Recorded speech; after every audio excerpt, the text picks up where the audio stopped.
The Chiefs won another Super Bowl, and Patrick Mahomes is well on his way to challenging Tom Brady to be the best quarterback of all time. This is just fact. But they did add some fun new parts this offseason, so let's go ahead and discuss. And what's crackalacking? It's your boy Broshmo, just in case you did not know so. And welcome back to the Deep Dive series, where we take a look at each and every NFL team and project how they're going to do in 2024. And today, I got your reigning, defended, undisputed Super Bowl champion, Kansas City Chiefs. But of course, before we talk about the future, let's reflect on 2023, because it was kind of an interesting season. The Chiefs began the season without Travis Kelce and Chris Jones. Kelce hurt his knee during training camp, and Jones wanted to restructure his contract. But despite missing some of their best players, Mahomes almost got the win over the Lions. Jones would get his money, and Kelce returned from injury, and they beat the Jaguars. But this offense looked broken. Mahomes was making boneheaded throws, and the offensive line committed 10 penalties. This wasn't the Chiefs' offense we were accustomed to. And then they smashed the Chicago Bears in Week 3, 41-10. By the way, this was the first game Taylor Swift attended, so yay. In Week 4, the Chiefs would return back to that terrible offense that they were in Week 2, and they let the Jets back into the game, but they were able to hold them off 23-20 with a penalty-filled final drive to ice the game. Oh, and look, it's more Taylor Swift. Kansas City would extend their win streak to 6 games, but the offense had its worst performance of the season in Denver. Mahomes had turnovers, Sky Moore dropped a touchdown, and VS had a fumble, and even the special teams wasn't safe, as McCole Hardman muffed a punt. They'd lose 24-9, but they would get their mojo back in a win in Germany over the Miami Dolphins. Fins up, baby, fins up. Coming off their bye week, the offense would once again implode in a loss to the Philadelphia Eagles, where MVS dropped an absolute dime from Mahomes that would have given them the lead with less than 2 minutes to go. They'd beat the Raiders the following week, but the Chiefs came out of the gate slow as they began the game down 14-0. In Week 13, they would lose to the Packers in the worst officiated game of the year, and then they would lose a heartbreaker to the Bills. The game would be remembered for the lateral that never was, because Kadarius Toney was offside. KC would get a win in a closely contested game against the Bailey Zappi-led Patriots. The game was filled with drops from Kadarius Toney to Travis Kelce. That seemed to really piss Mahomes off, because the following week he actively threw to the Raiders defense in a 20-14 loss. Some way, somehow, the Chiefs would clinch the AFC West and the 3 seed with a win against the Bengals, and then they rested their starters in the season finale against the Chargers. They would host the Dolphins in the wildcard round in Arctic conditions, which was perfect because Dolphins don't play in the cold. The Chiefs won 26-7, and they moved on to take on the Bills in Buffalo. The offense actually looked good, and Bills kicker Tyler Bass would miss the game-tying field goal for the Chiefs to move on. They would take on the Ravens in the AFC Championship game and take on MVP winner Lamar Jackson, 2-time MVP winner Lamar Jackson, mind you.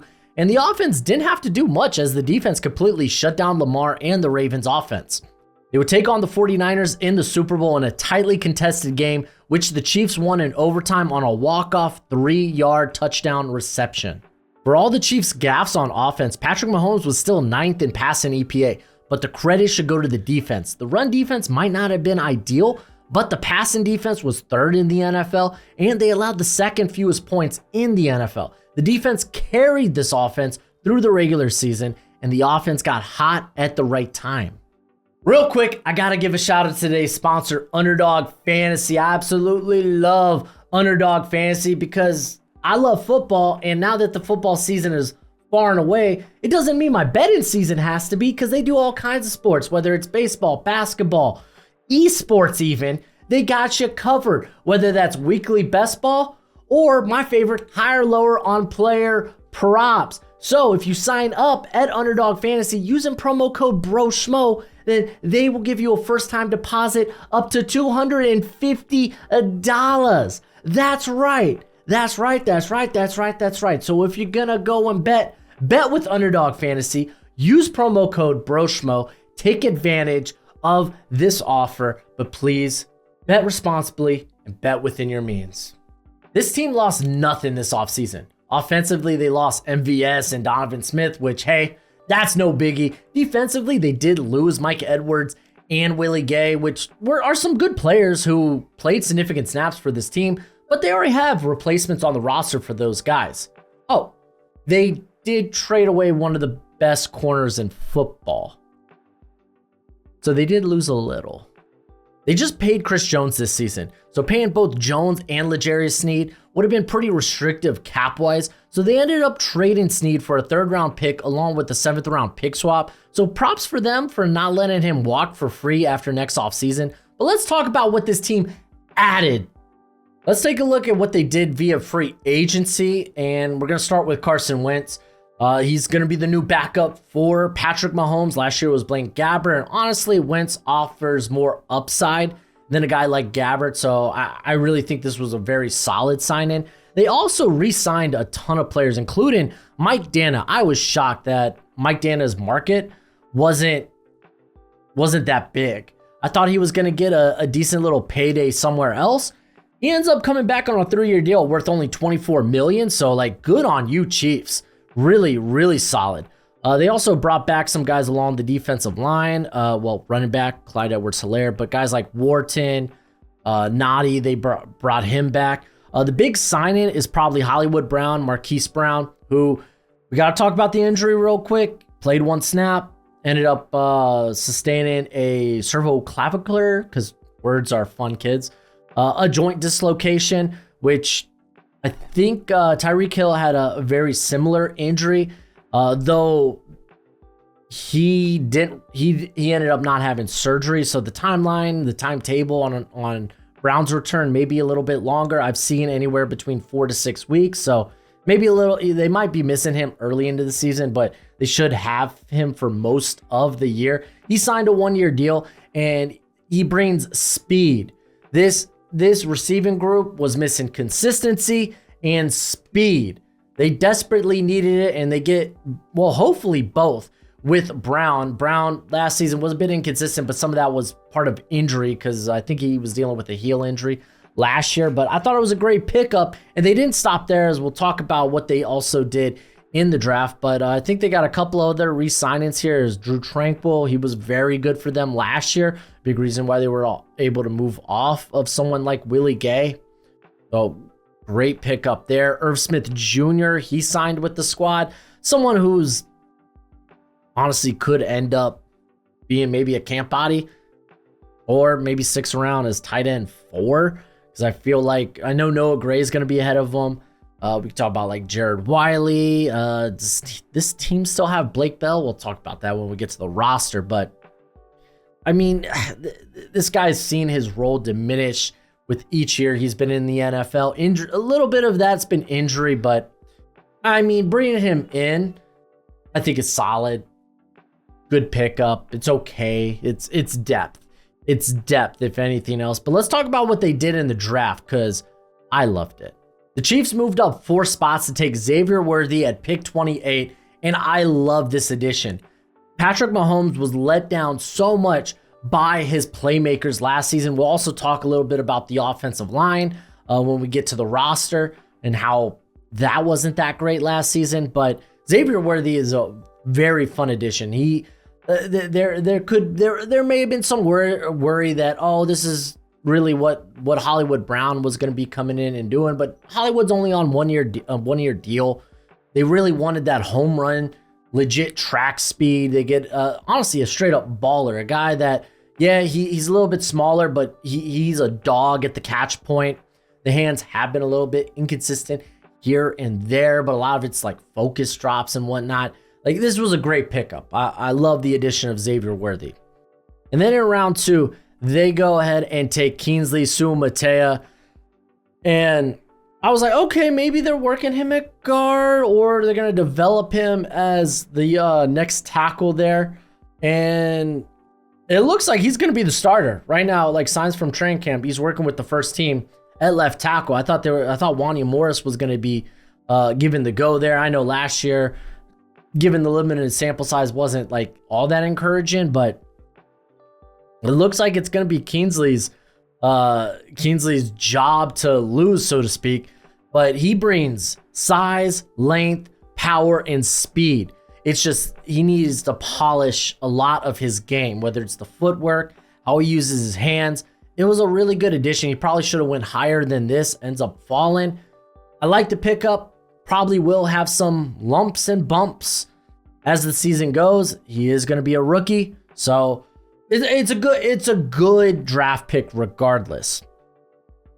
And then in round 4, they take Jared Wiley. Remember, I believe they used that third rounder to move up to go get Xavier Worthy. I don't remember the exact draft compensation, but they get Jared Wiley in the 4th round.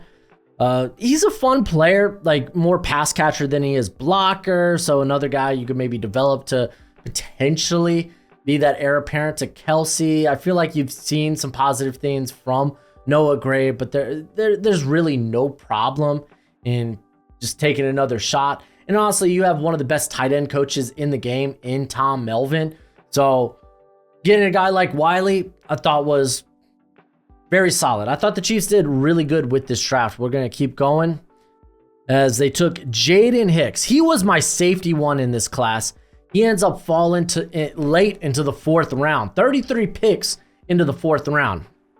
Someone who has just great all-around size, solid enough speed, good movement skills. Didn't test out as well as I was hoping for him to, but he played hella good for Washington, especially in that early part of the season. So I love the pickup. I think he could be a future starter for this squad. We've seen them be able to develop safeties in the past, whether it's like Juan Thornhill, Brian Cook. Now they get their hands on Jaden Hicks. Moving on to round 5, they get Hunter Norzad. I love this pick. Hunter Norzad was a bit of a draft cycle darling. The movement skills are just great with him. Formerly of, I believe, Cornell, and ends up going to Penn State and playing hella good football. Good pickup.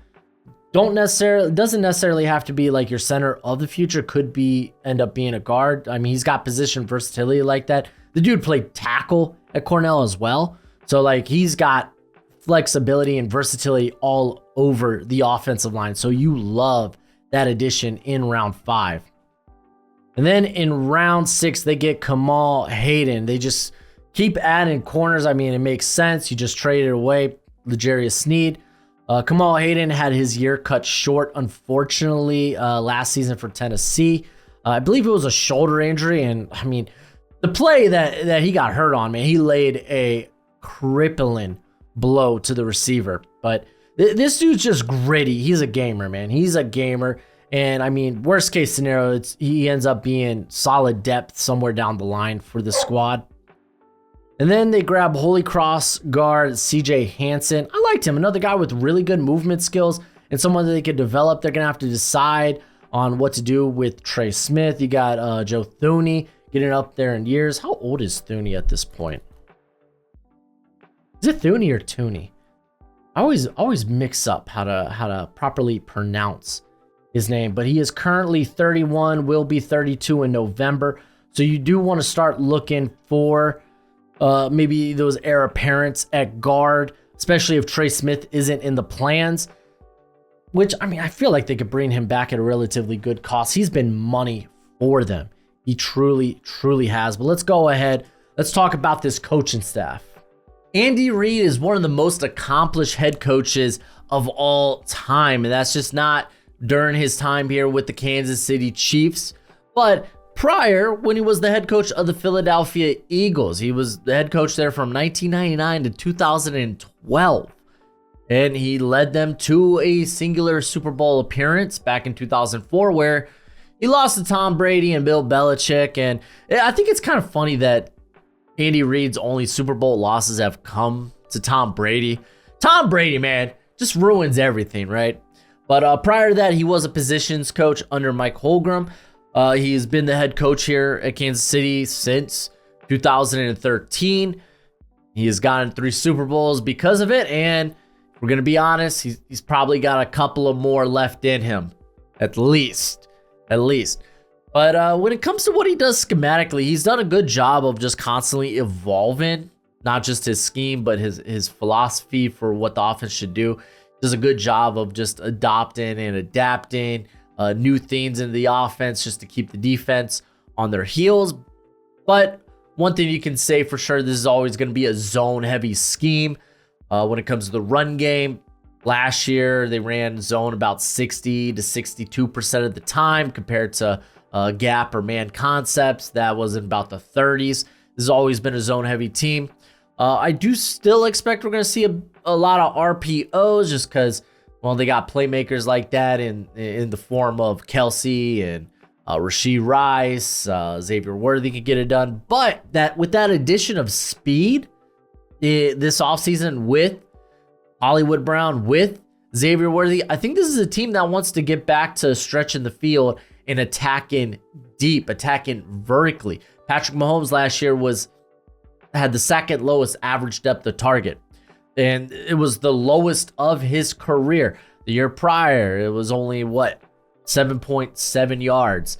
So I think they want to get back to attacking the deep parts of the field, or at least given that looming threat that they might. The OC is Matt Nagy. That probably sends some Bears fans into just an insane asylum. He didn't have a great stay there as the head coach in Chicago, but this is actually his second stint as the offensive coordinator. Prior to his trip to Chicago, he was the OC for the Chiefs and the QB's coach. And actually he's been under Andy Reid for the greater part of his career, but they got some really good position coaches. We'll get into that in a second. But first, let's go talk about Steve Spagnuolo. Let's talk about the DC. Let's talk about one of the best defensive coordinators, defensive-minded coaches in the NFL, because he's fabulous, man. He's been here since 2019. Prior to that, he was the DC for the Giants and the Saints. He had a stint as the head coach for the Los Angeles Rams. If you want to go a little bit deeper, he was a positions coach, I believe, under Andy Reid in Philadelphia. But Spagnuolo is wonderful, man. He's great. This is a man that just gets defense, he understands the important parts. He's adapted himself with how the NFL has gone, with whatever it flows to. As we've been a very pass-heavy league the past few years, kind of looks like now that pendulum's starting to hit the other way. We're getting back to a strong ground game, but his ability to stop the pass, to put pressure on the quarterback, is almost second to none. Like this dude's blitz rate was 7th in the league last year. He's known for his exotic blitz packages, and just the amount of faith that he has in his corners, and just not just his ability. Again, we'll talk about the coaching staff in a second. Like there's a lot of good position coaches here, but his ability to develop very good defensive backs, but his trust in them. Hey, you go out there, I trust you to go and lock down their number one receiver. That was what it was with L'Jarius Sneed. So they play a lot of man, but they also play a lot of quarters, which, I mean, if you're going to be constantly giving them too high looks, then yeah, your run defense probably isn't going to be the best in the league. But quite frankly, the last 5 years, you could get by a middle of the road run defense. You really can. The important part is being able to stop the pass or force turnovers, which Spagnuolo has been wonderful at. But let's talk, as you can tell, I mean, my grades for these guys are pretty darn high, but let's talk about some of the position coaches here in Kansas City, as we got Dave Tobe, who's the assistant head coach and the special teams coordinator, a guy that's just been around the league for a long time, does a hell of a job. I want to talk about Joe Blameyer, who is just phenomenal. He's been with this squad for, golly, I think since 2016, 2017. Started as a offensive assistant, was a QB coach the first couple of years that they had Patrick Mahomes, then Mahomes really started going off. I think it was like 2018, 2019. Was the wide receivers coach. Now he's the passing game coordinator. This is a guy I'm kind of shocked hasn't been given an opportunity as an offensive coordinator somewhere. Like he is as much got to do what's stirring the pot offensively as anyone, like outside of maybe Andy Reid. So like Blameyer, I'm just shocked. I'm just shocked that this cat hasn't received a offensive coordinator job somewhere around the league. He has been hella good. Like the dude is just nasty. Let's keep this sucker going as we could. I'll jump to the defense in a second. I want to go over some of the other offensive coaches here. You got Andy Heck as the offensive line coach. He's done a really good job of developing talent along that offensive line, whether it's like Creed Humphrey, you got Trey Smith.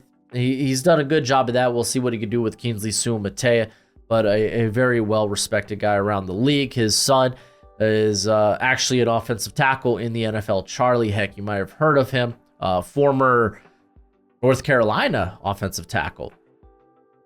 You got Tom Melvin, probably the best tight ends coach in the NFL. He goes way back with Andy Reid, dating back to their time in Philadelphia. He has been able to just produce really good tight ends.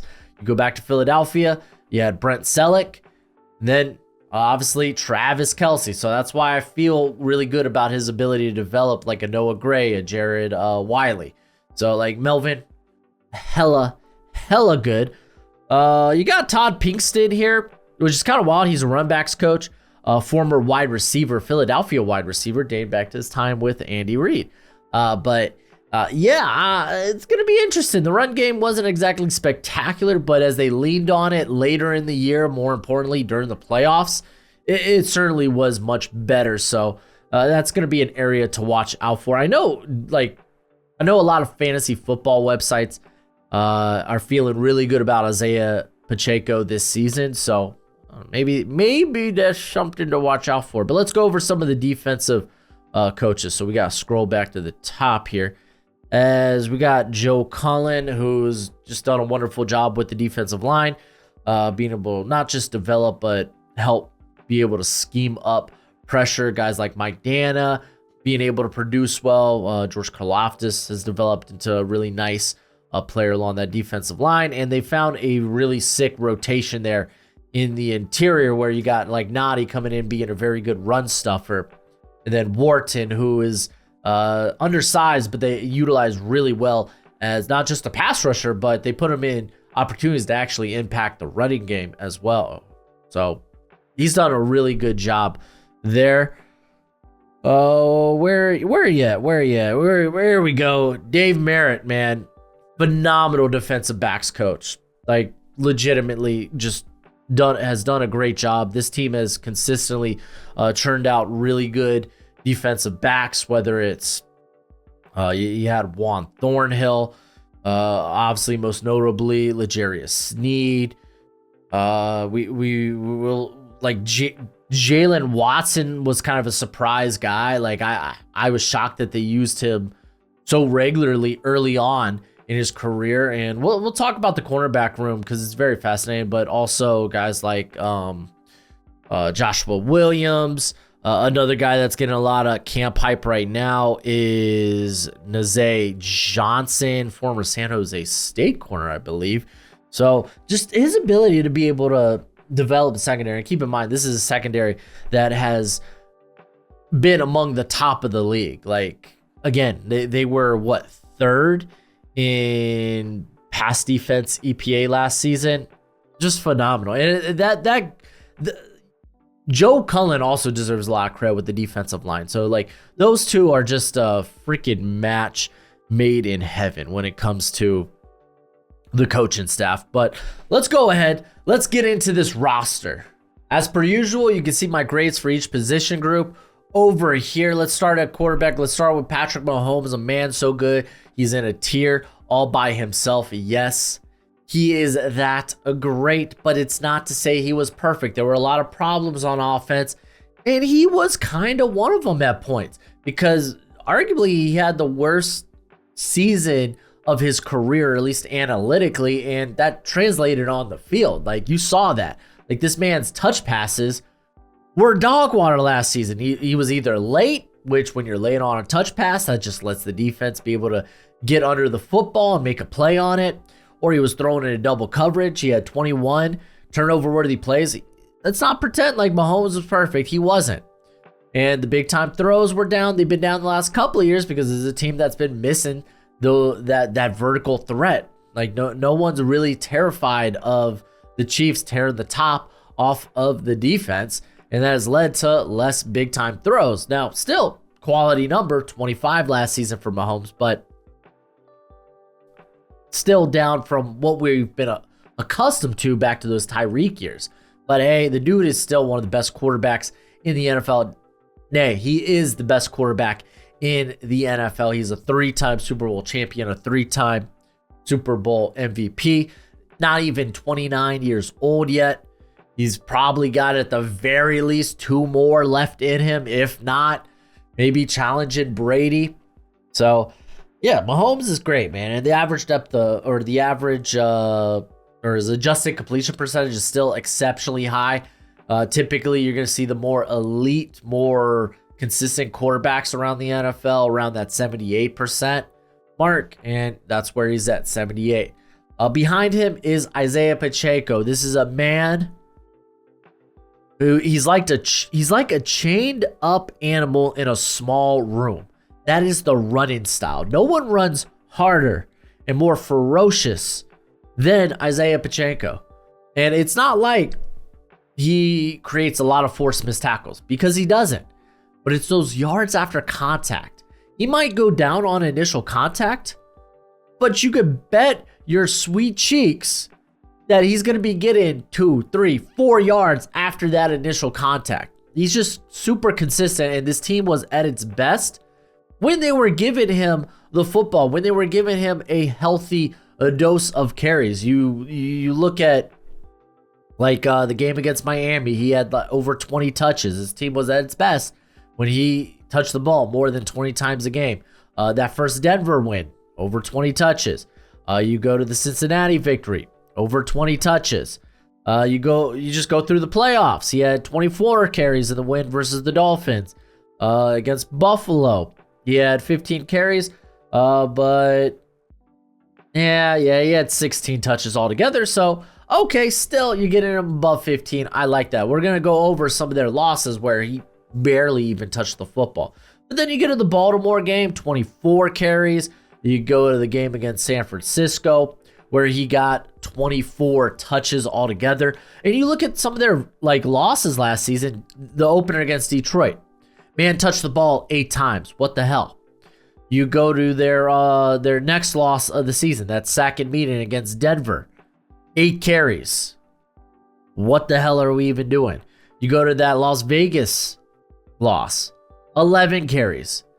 Get this man the football. And right now, I know I'm not necessarily in this same boat, but a lot of people, a lot of fantasy football commentators have Isaiah Pacheco pretty high up. Like, he's typically a running back 10, running back 11. And I'm not necessarily in that same boat, because it's hard to trust a running back unless he's going to get a healthy volume in the passing game. And Pacheco's volume is pretty darn solid. You still want those carries, especially around the red zone. And I'm a little unsure that'll necessarily be always the case. But the Chiefs certainly should give this dude more carries. They certainly should.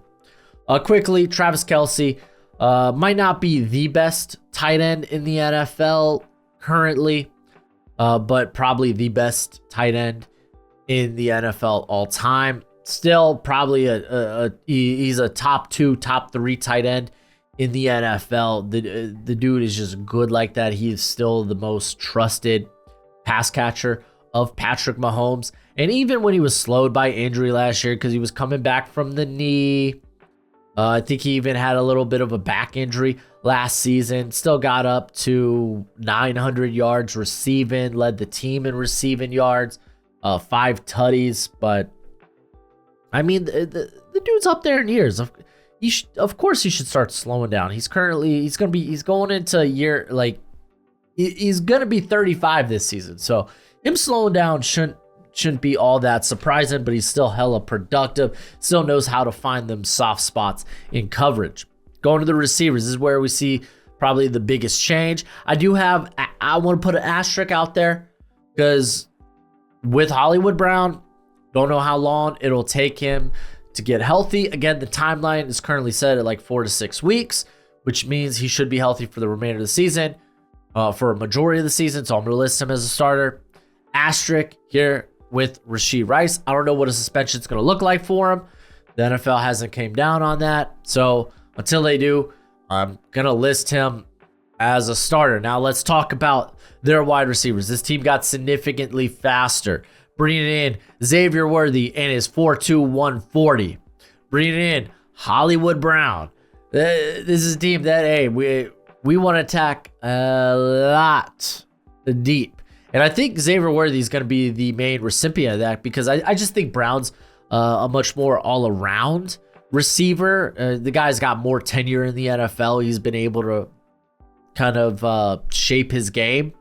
And Xavier Worthy, I think, eventually can be that. But I do think Brown's actually going to have a pretty solid year if he can stay healthy. I think for me, at least, Xavier Worthy's probably going to be like the 4th target in this offense. I feel pretty confident about that. I think they will get him involved a lot in the RPO game, but they will take advantage of him downfield. I could see him like leading the team in like average depth of target. I really do, and even like yards per reception. But I do think Brown's probably going to be the more consistent threat at wide receiver between him and Worthy.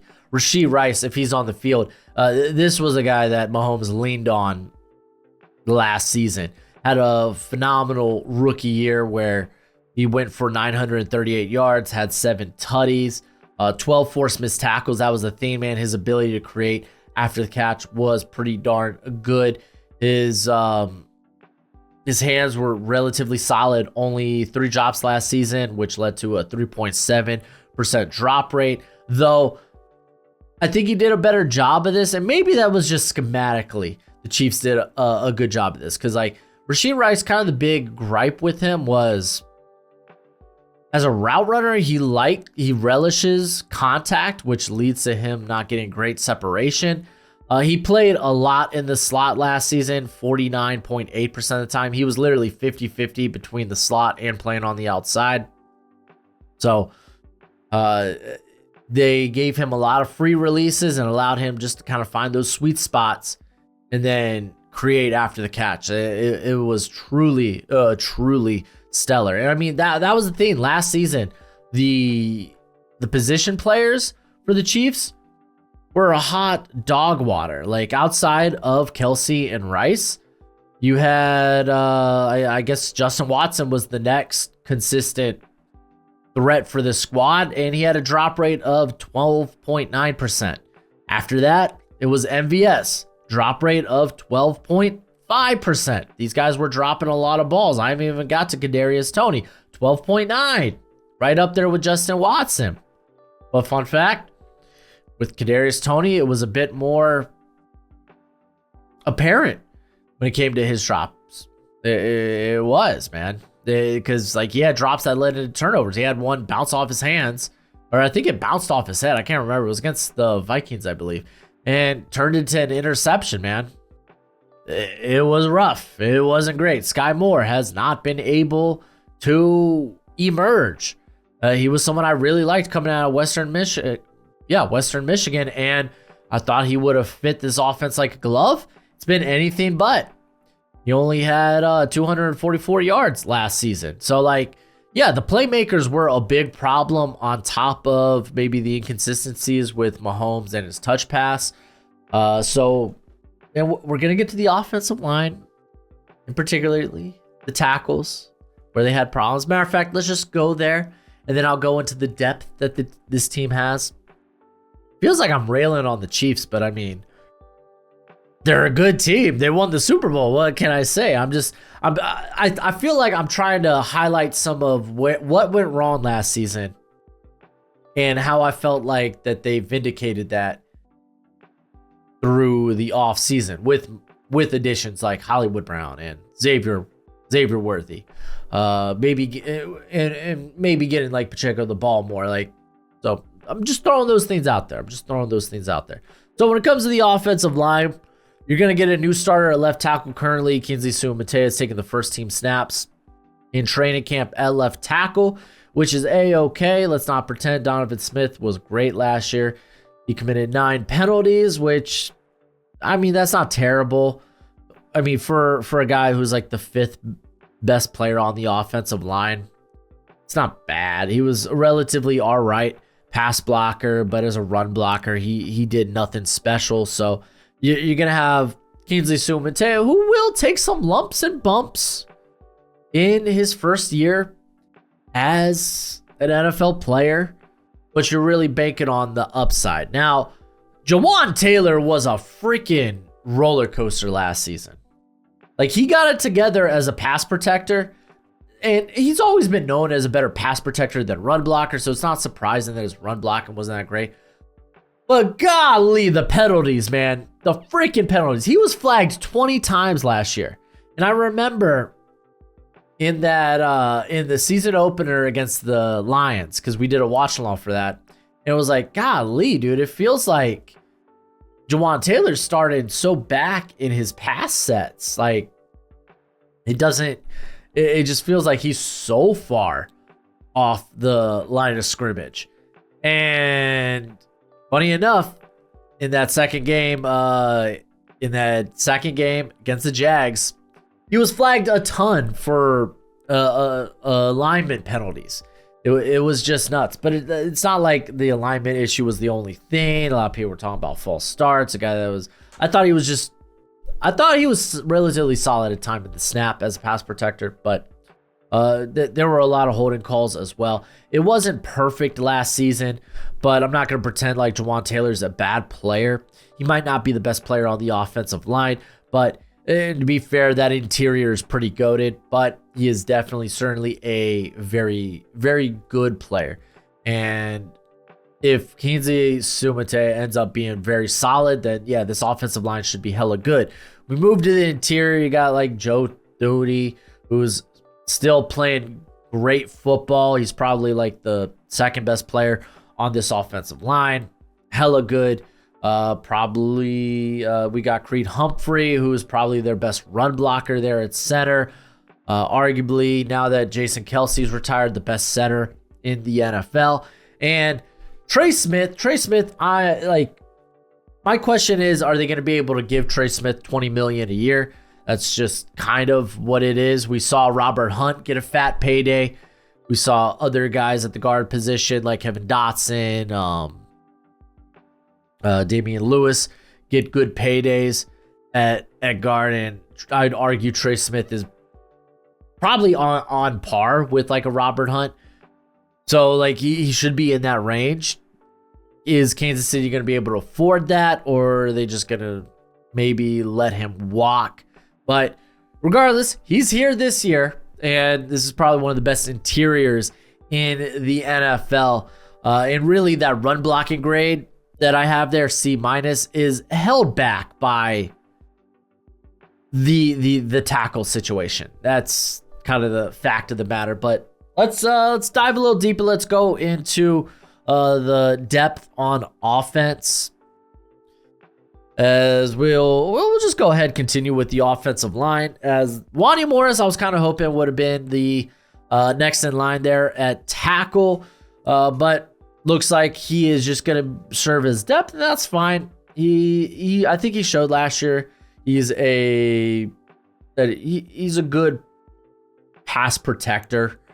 He was relatively solid in that regard. Especially if you consider him being a rookie. I'm not saying he was perfect, but I thought there was a lot of encouraging signs there. And then we got probably like Lucas Nain has been here for freaking forever. A guy that's been plagued by injuries. Someone that they thought, well, a lot of Chiefs fandom thought would have been the next in line there at right tackle. Ends up not being the case. Again, injuries kind of played a big part in that, but he's a very toolsy player who, if injury happens, like he's not the next guy up. It's going to be Wanya Morris, but like Nain, I don't feel terrible about. You go to the interior, not really familiar with Caliendo, but with Hansen and Norzad, those were two mid to late day 3 prospects I really liked. Especially Norzad. Norzad was like a hot riser during the draft cycle, had a stellar Shrine Bowl, tested out well. The tape was really good, both at Cornell and at Penn State. So I kind of feel like he is one of the heir apparents at guard. And I think that's the thing. I think they're hoping both maybe Norzad and Hansen can be their future guards. If not one of them, like maybe they bring back Trey Smith. You're going to be looking for Thuney's heir apparent, and you're kind of hoping maybe Norzad or Hansen can be that guy. And I feel like with just how much I liked both those prospects, one of them definitely is. Griffin McNow, I think, McDowell was Chattanooga guard / center. Yeah. Didn't go over him during the draft process. Couldn't tell you much about him. Same with McCade. Was that Metayer? Nick Torres. Couldn't tell you much about. I can tell you Ethan Driscoll. I mean, I guess I hope he ends up on the practice squad. If this dude ends up making the team, dude, I didn't like him coming out of Marshall. I thought he was easily the worst offensive lineman at the Senior Bowl. I know some people really liked what they saw. I didn't get it. It didn't click for me. So kind of hoping he's probably a practice squad guy you can develop. Let's talk about the weapons. Let's go to wide receiver. You still got Sky Moore here. You still got Justin Watson. You still got Miko Hardman. He's going to stick around just because of what he can do as a return man. I'm Sky Moore, like, too many muff punts, man. Too many muff punts. I wonder, though, maybe if he gets with Hardman there ain't no way he gets a go as a kick returner, but I guess that's irrelevant. Sky Moore, I feel like he's just kind of coasting until his next contract at this point. He had his opportunities and it just didn't work out. Justin Watson's been a reliable wide receiver depth. I know I talked about the drop rate, but he's been a guy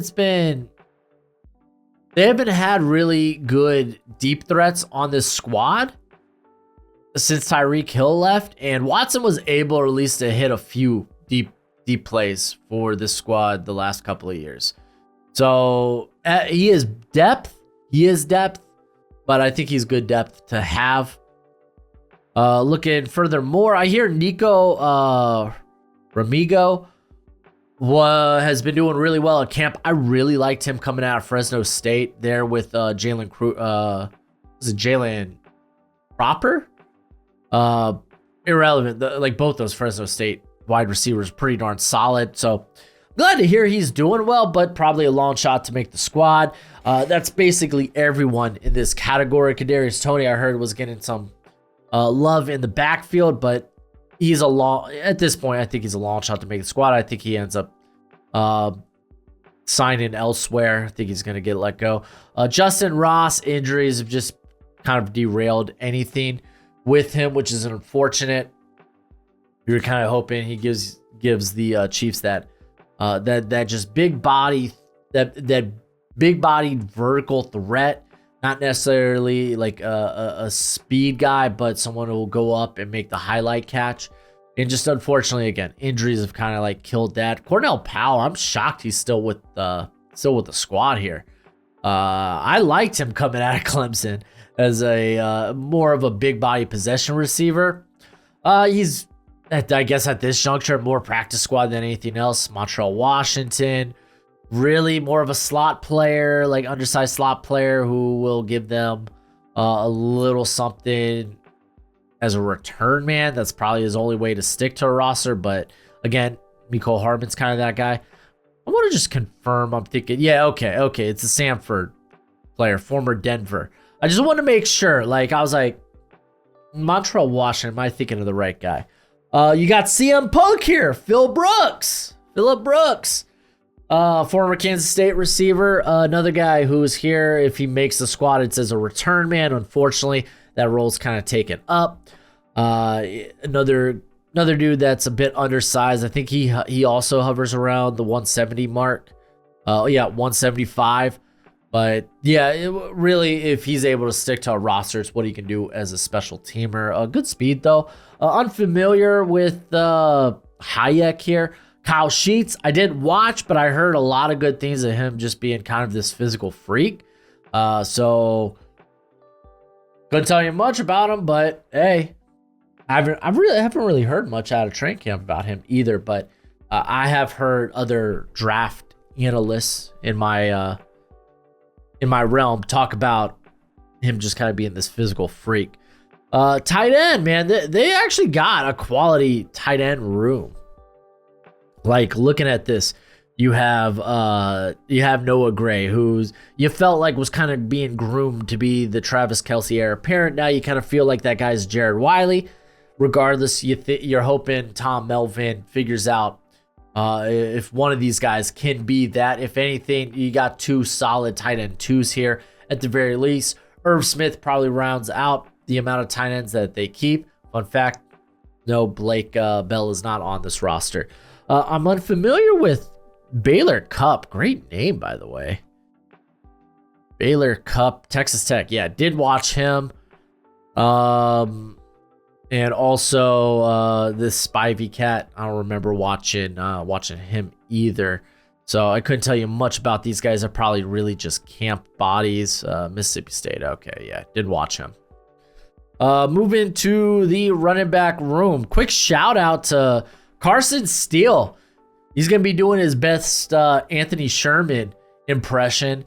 As I love that, man. I love this, that they're moving him to fullback. He was a bruiser there, both at Ball State and UCLA. So I think this just gives him a great shot to make the squad, make the team. I love it. I hope he does.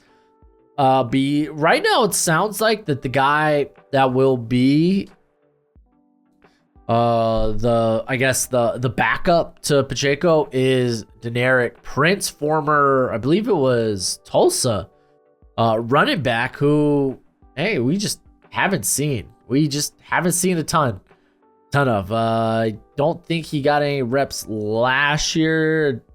Don't have him on last year's injury report either. Maybe he was a practice squad body, but yeah, I don't know. I have to go back and watch the Tulsa tape with him because I think I did kind of like him, but it's been so long that I can't remember.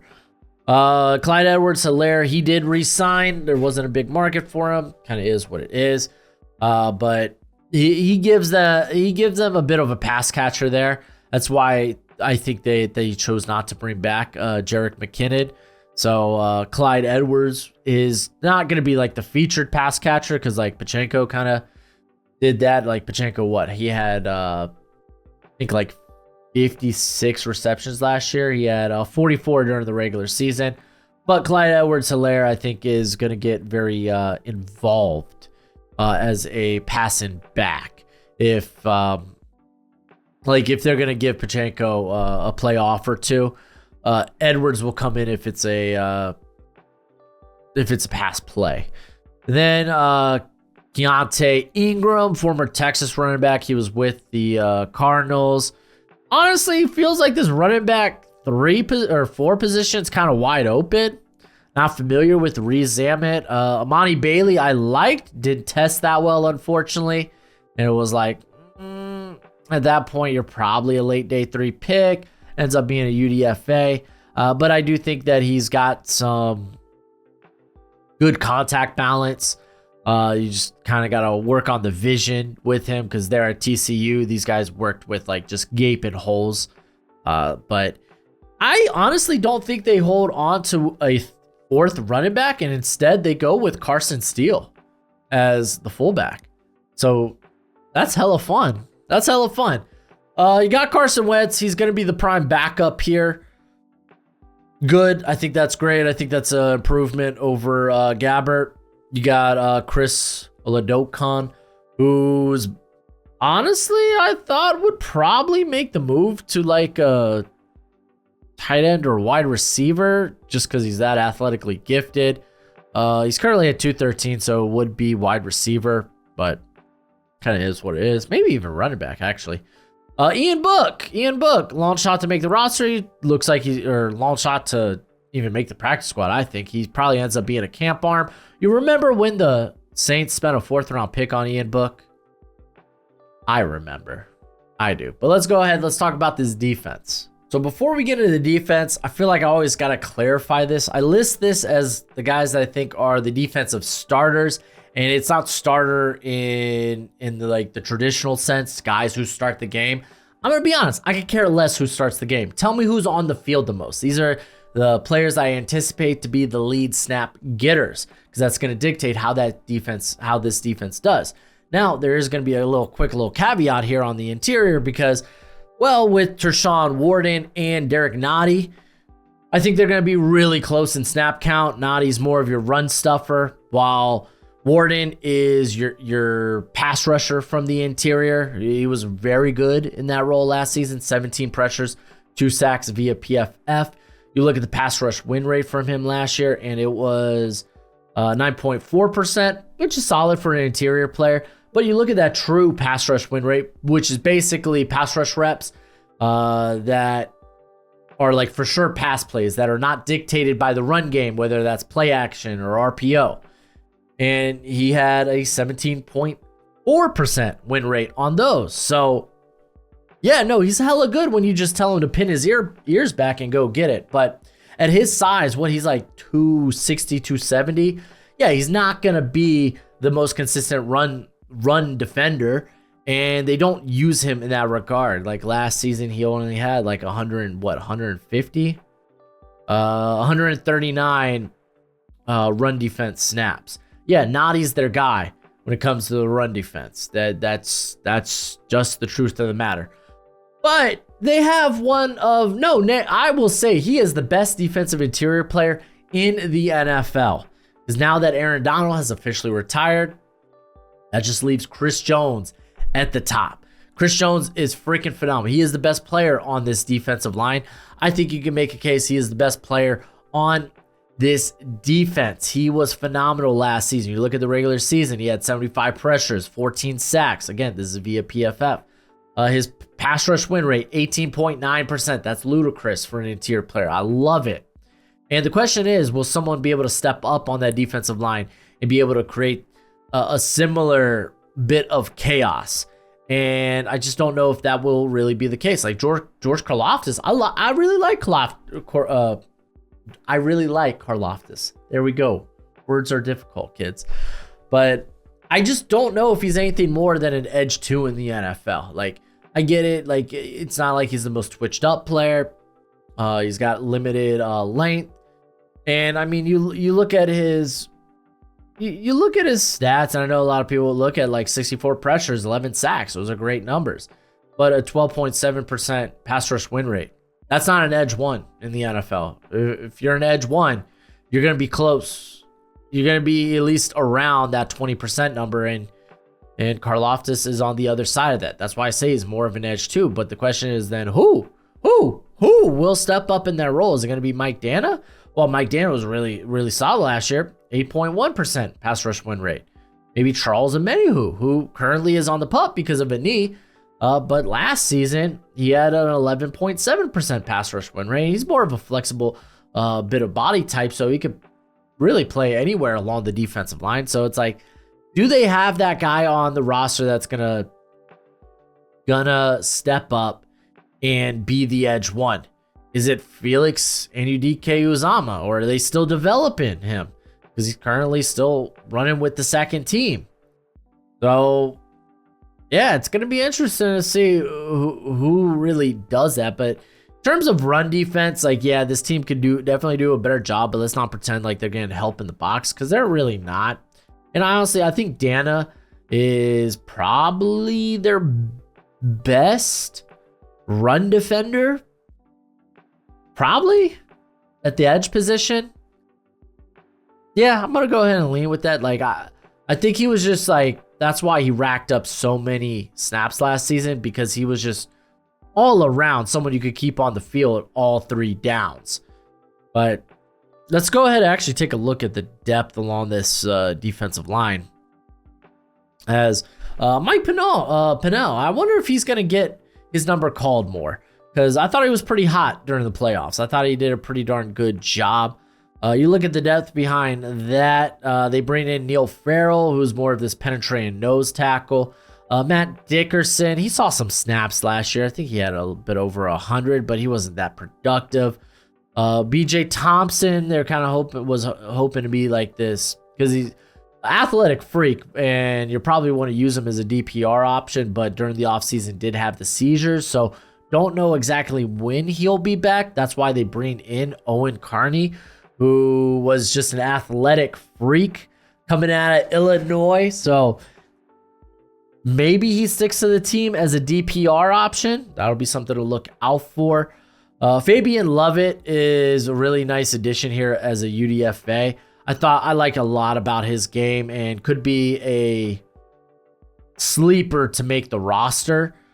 Malik Herron, he's got a similar body type to Charles Omenihu. It's just he was never a productive pass rusher in college, and he hasn't really been a vital part of this squad. But I think the guys to watch out for are like Lovett. If Thompson's not good to go, then maybe Carney could be interesting. But let's be honest when it comes to this team. Like, how they create pressure outside of Chris Jones is they bring extra pressure. Spagnuolo loves to bring extra pressure from a lot of different places. So let's first start with the linebacking core, as Nick Bolton, he's back at practice this week. That's awesome. He's got a brace on because of the elbow injury. But like he is developed into a really good linebacker. You're just kind of hoping, can he stay healthy? When it comes to like who's going to be the actual blitzer among the linebacker core, I kind of lean on that being, well, I say I lean on that being, but it's Drew Tranquill. Drew Tranquill, he's going to be on the field just because of what he can do also in coverage. He's pretty solid in coverage. But 18 pressures, 5 sacks last year. Really nutty number. He rushed the passer 50 times last season. So he's going to be the guy if they're bringing extra pressure. That, or maybe we see more Leo Chenal. Freaking please. He was my linebacker 1 in 2022. And whenever he has been on the field, he has been great. Tested out phenomenally at the combine. I'm really hoping we see more of him. And we honestly should. Now with Willie Gay gone. And that was the thing. Willie Gay last season, I think a big reason why they probably let him walk was he wasn't nearly as efficient as a pass rusher as he had been in years past. So I think Chenal is going to be that guy, because like they liked just stacking Willie Gay out there on the edge and having him go get it. Chenal is now that guy. So I think he's going to be very productive. He had what did he have last year? He had 15 pressures, 2 sacks on 66 pass rushing snaps. So I'm really excited. Like, as a linebacker core, that's hella good. We can take a quick look at the depth along that linebacker core, as they got Jack Cochran, depth guy. Cam Jones is interesting. I liked him coming out of I think it was Indiana. As I'm gonna be honest, he kind of feels more of a Sam linebacker than a weak side linebacker, but maybe that's just me. Yeah, at Indiana. So I feel like he would be more in that Leo Chenal role. But they got Cole Christensen. Couldn't really tell you much about him. Curtis Jacobs. That's a good pickup. Might be a guy that could stick to the squad. I liked him as a draftable prospect there on day 3. Tested out well. Still kind of learning it from a coverage standpoint, but I think that's fine. I mean, you hold on to him. You don't necessarily expect him to be a starter. Sways Bozeman. Sick name. Didn't watch him during last draft cycle, so interesting. Let's talk about honestly, the cream of the crop here, the defensive backfield. And I mean, I guess, do we start from a blitzing standpoint? Because I feel like that's kind of important. I think we will. By the way, I'll talk about it when I get to it. But I'm gonna lean with. Let's start with Joshua Williams. I'm gonna lean with Williams as a starter here. He was the higher drafted prospect among guys like Nazay Johnson, who is from Marshall. I said earlier in the video, San Jose State. I got him confused with Nick Jones. I'm sorry. Sometimes these drafts, they freaking blend all together. And I think Nick Jones is Ball State. I don't even know where I'm pulling San Jose State from. I honestly couldn't tell you. But regardless, like Joshua Williams is the guy that they, outside of Trent McDuffie, that they invested a high draft pick in. Granted, you got Kamari Connor, but he's more of this slot box deep safety, so you don't really count him. But you look at Johnson, 7th round pick in 2022. Jalen Watson, 7th round pick in 2022. Nick Jones, 7th round pick in 2023. So like even like Kamal Hayden, he was a 6th round pick in this past year's class. Like Joshua Williams is the guy that they invested in. So he kind of shined at parts last season. He really did. He ended up getting where are we at? He ended up getting a little over 300 snaps during the regular season, and he played well. He had 4 pass breakups. He allowed a completion rate of 41.7%. I know people go nuts about what happens during the preseason and training camp. And I mean, I think you should, yes, the positives matter. But I feel like what they did the year prior dictates a bit more of that. Don't get lost in the preseason hype. Just don't. Take it with a grain of salt. So I'm going to lean with Williams. But it could end up being like Watson would be the other guy I pencil in here. Like Ozzie Johnson, honestly, I found that very interesting. When I saw on our lads him listed as the starter, he was running with the first team. But to be fair, Kelvin Joseph was running bits and pieces with the first team as well. So it's like, what do we really know? But I want to talk about what this team does when it comes to the blitzing, because Trent McDuffie, he played a lot in the slot last year. 448 of his snaps came in the slot, 300 outside at corner. But he was a really good blitzing threat. He blitzed 56 times last season. That resulted in 16 pressures, 3 sacks. L'Jarius Sneed was a bit more interesting because he actually played in the slot on 3rd downs, but only if it was like 3rd and short. And it was more so as a run defender. So like I feel like McDuffie. Yeah, I feel like McDuffie probably could do that in that role, but I mean, they really leaned on Kamari Connor last season, like during the postseason, and he was hella good. So I was trying to figure out, where does he fit into this, because they got also Justin Reed. They really like Brian Cook. So like, where does Connor fit into this? And I'm like, it's a slot. So we're probably going to see Trent McDuffie take that outside role. He's gonna be in the L'Jarius Sneed role, probably just like, hey, go erase the other team's number 1. But let's even look at who are some of the corners that also ended up blitzing a ton. As I'm going to filter this out so that way I'm just looking at the corners.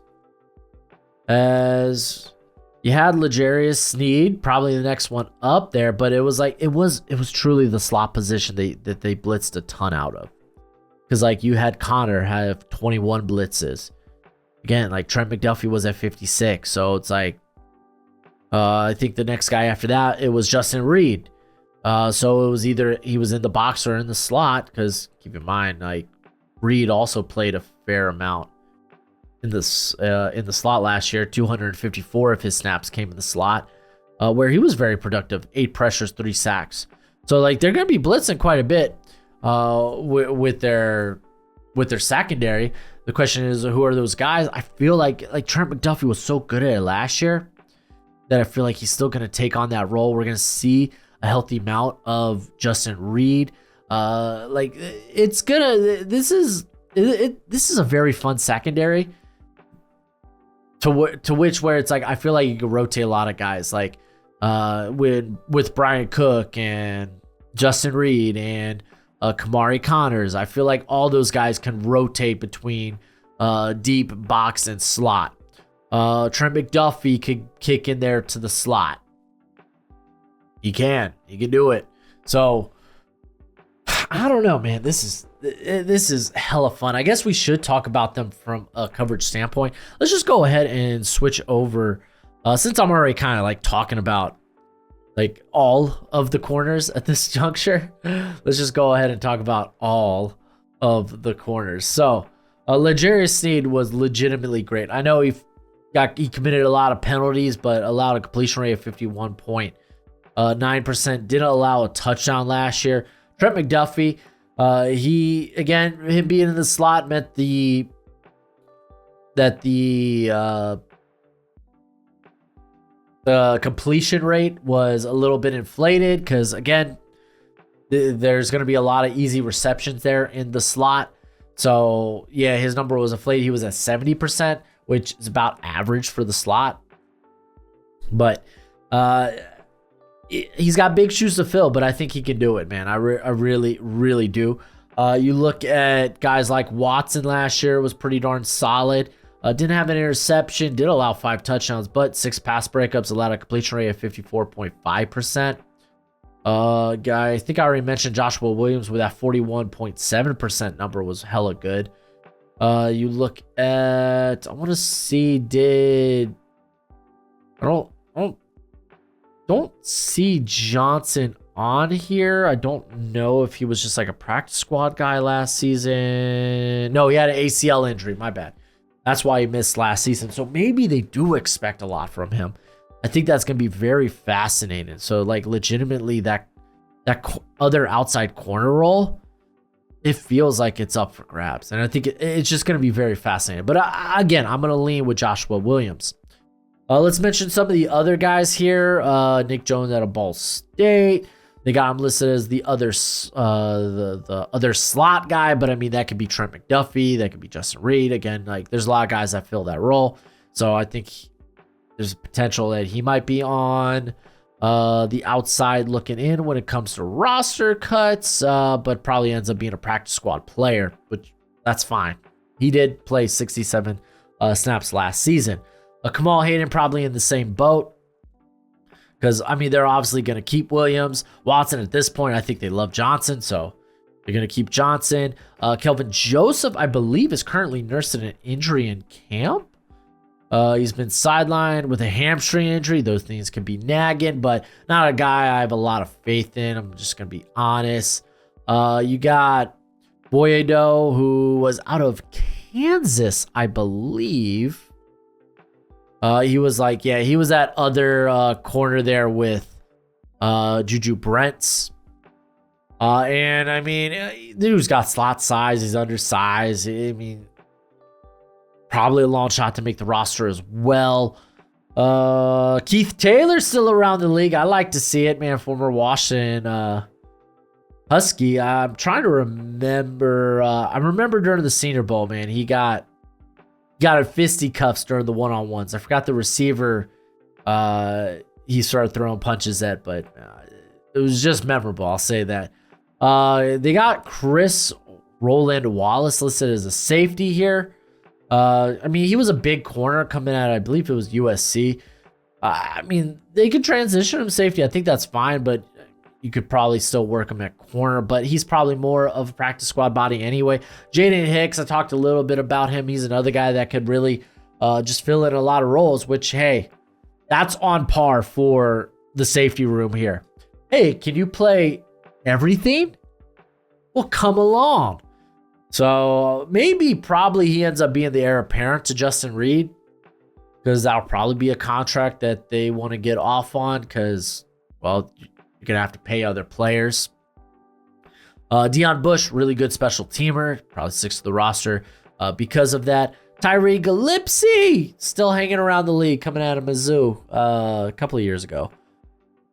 Just a fun name to have. But, like, regardless, this is a really good defense that's further elevated by how good Spagnuolo is as a coach. I feel like even lowballed him a little bit with my grades. It's just, I'm still working on the grading system. Let's just go with that. Still working on the grading system. I think I'm gonna go over to tier based rather than actual letter grades, but I don't know. We'll figure it out. Let's go ahead. Let's talk about how this team will do in 2024. So the Chiefs last season had the 10th easiest schedule. This year, it's a bit tougher. I got them with the 12th most difficult schedule in the NFL. Let's go ahead and project the ceiling for the squad before I lay out my projection for this team, as they'll open the year in, hey, it's a rematch of the AFC Championship game, but this time it's in Kansas City, so I'm just going to give the nod to the Chiefs. I mean, all that mattered last year. I mean, they ended up losing to Detroit in Arrowhead, formerly Burrowhead. So I don't know, maybe the Ravens come out, maybe the Chiefs start slow again, but again, we're projecting the ceiling right now. So let's project, if things go hunky-dory. Let's say they get a win over the Bengals here. That'll be a close one. So starting the year with two very difficult games. I'll get this, like, low-key, this was a very good road team last season. Like, very good on the road. I think they were like 6-2. So, like, I'm going to give them wins over the Falcons, wins over the Chargers. Chargers still working things out. First year, Jim Harbaugh. I don't expect it to be perfect, so maybe they end up getting swept by the Chiefs this season. So I got them. Let's say they're going undefeated in their bye. Again, we're projecting a ceiling. Well, you come out of that bye, taking on the San Francisco 49ers in San Fran. If this was a playoff game, I'd probably lean the Chiefs, but it's not. It's during the regular season. Let's go ahead. Let's say they lose this one coming out of their bye. That's a tough game. It's a tough game. They split with the Raiders last season, and I think that could be the case again this year. I think it can. So I'm going to go ahead. We're going to come out of the bye with back-to-back losses here. I'll give you wins over the Bucks, over the Broncos.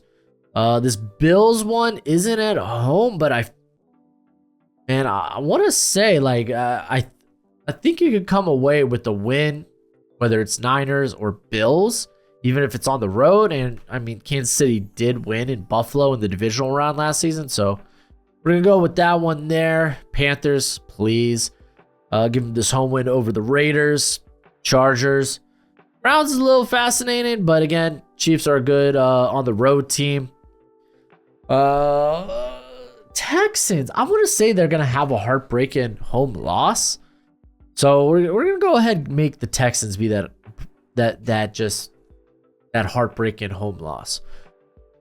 We're going to give them the win here against the Steelers. That puts them at 13 wins. And you got to think they probably are resting their starters the final week of the season. They did it last year when they had the 3 seed. So we can put their ceiling at 13 to 14 wins. And I mean, fun fact, I'm not that far off. I got them at 12-5 for my own personal prediction. This team was 11-6 last year, despite feeling like they weren't a good team. And then, of course, they go into the playoffs and just wreak all kinds of havoc. Oh, no. Oh no, I know the regular season wasn't necessarily great for us, but we're the Chiefs. We're great. So does honestly the regular season even matter for the Chiefs? They just got to get to the dance, which really it's kind of no problem for them. Again, last season I felt like it was one of their like down years under the Mahomes era, and they were 11-6. So I got them 12-5. You let me know what you think in the comment sections below. How do you think the Chiefs will do? Doesn't matter. Let's talk about how they'll do in the postseason then.